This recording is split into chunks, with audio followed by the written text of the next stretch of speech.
CI Nagaraju of Krishnalanka, Vijayawada, should be hanged immediately.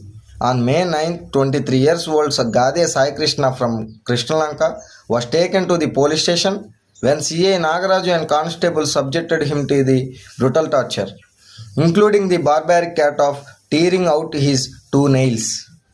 Taking the law into his own hands, the CI kicked Sai Krishna in the groin, resulting in the young man's death.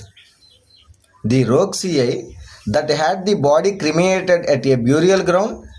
That same month, another individual from Vijayawada committed suicide after leaving a dying declaration, starting that CI Nagaraju was summoning him to the station daily and beating him.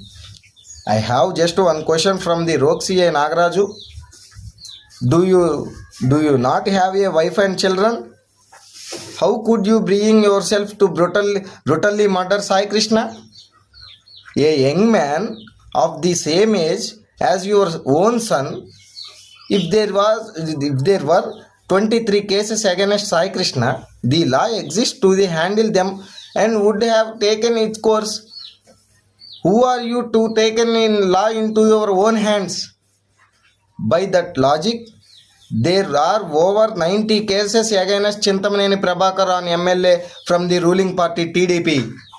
We consider it a heinous and barbaric act of a rowdy CI who was unable to take action against actual criminals, who did not even allow the mother to see her son's body, must be hanged immediately. We ask the DGP if individuals like Nagaraju, who violate human rights and disregard the law, are merely suspended only to be reinstated 4 days later, how many more lives do you intend to let them claim?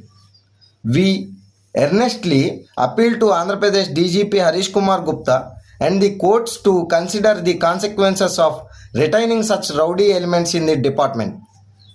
How many more humans live be lost because of them?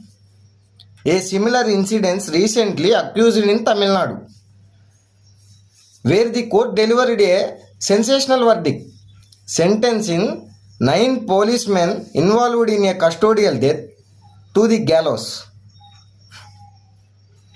Thereby restoring public faith in the law for the truth to come to light in Andhra Pradesh.